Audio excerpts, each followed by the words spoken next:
मित्रों, आप सभी का हमारे कृष्ण स्टोरी पॉइंट चैनल पर स्वागत है। श्री कृष्ण कहते हैं कि घृणा या असहमति स्वाभाविक है और हम सभी इसे जीवन में अनुभव करते हैं। लेकिन जब हमारी ओर से घृणा की भावना आती है तो हमें समझना चाहिए कि यह हमारे मनोबल की परीक्षा लेने आई है और हमें इसका सामना करना चाहिए। देखो, घृणा एक नकारात्मक भावना है। हमें इसका समाधान ढूंढना आवश्यक है। जब कोई हमें घृणा करने लगता है तो हमें इसे सांत्वना देने का प्रयास करना चाहिए। हमें अपनी अच्छाइयों को बढ़ावा देना चाहिए और अपने आप पर संयम रखकर हमारी सारी कमियों को दूर करना चाहिए। अगर हमें खुद पर विश्वास है तो सामने वाला कितनी ही घृणा कर ले, पर हम उससे आगे ही रहेंगे, क्योंकि घृणा करने से हमें पता चल जाता है कि अपने में और क्या सुधार करना है।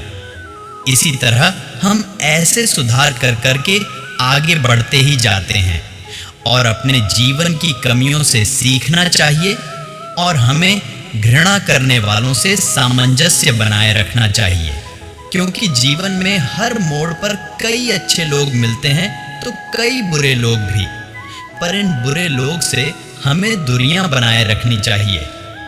अगर हम अपने आत्मविश्वास को बनाए रखते हैं और दूसरों की नकारात्मक रायों का सामना करने की शक्ति पैदा होती है, तब हम खुद को और अधिक मजबूत महसूस करेंगे। हमें यह याद रखना चाहिए कि हमारी महत्वाकांक्षाएं हमारी महत्वपूर्णता को ठान सकती हैं, लेकिन हमें खुद को उच्चतम स्तर की सोच रखनी चाहिए।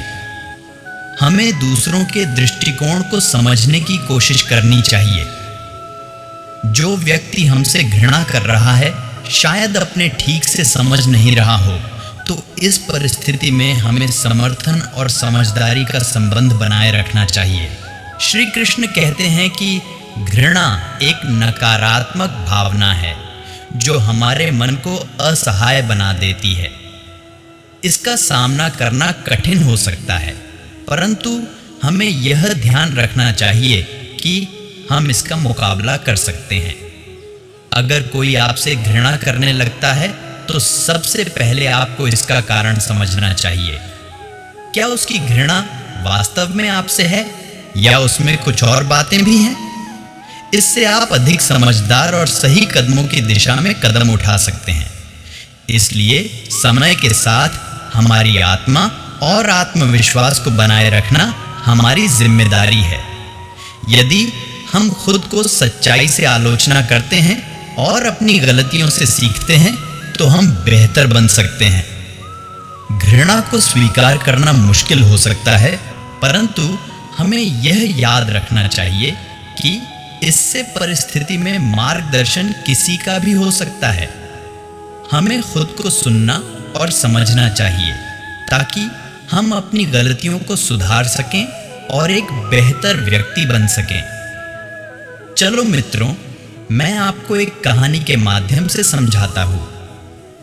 एक समय की बात है, जंगल में एक चिड़िया रहती थी जिसका नाम चंदना था।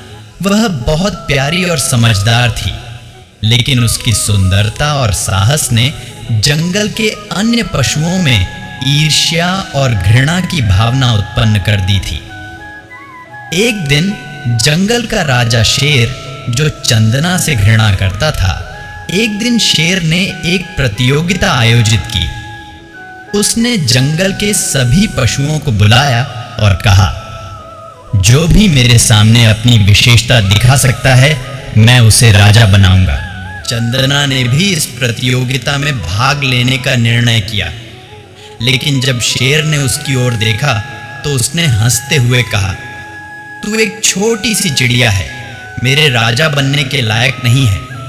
यानी शेर उस चिड़िया की हंसी उड़ाकर उसका मनोबल तोड़ना चाहता था, पर चंदना ने भी ठान लिया कि वह इसे साबित करेगी कि चिड़िया भी अद्वितीय हो सकती है। वह उड़ने लगी और जंगल के आसमान में अपनी सुंदर चीजें दिखाने लगी और आखिर चंदना ने दिखा दिया कि विशेषता और अद्वितीयता हर किसी में हो सकती है, चाहे वह बड़ा हो या छोटा।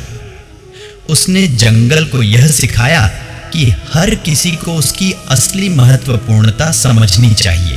अंत में राजा शेर ने चंदना की सच्चाई को स्वीकारा और उसे राजा बनाया। जो अपनी सच्चाई को साबित करते हैं वे हमेशा जीतते हैं। मित्रों, आज के वीडियो में बस इतना ही। मिलते हैं अगली वीडियो में। तब तक हमारे चैनल को सब्सक्राइब करें, शेयर करें। राधे राधे। जय श्री कृष्णा।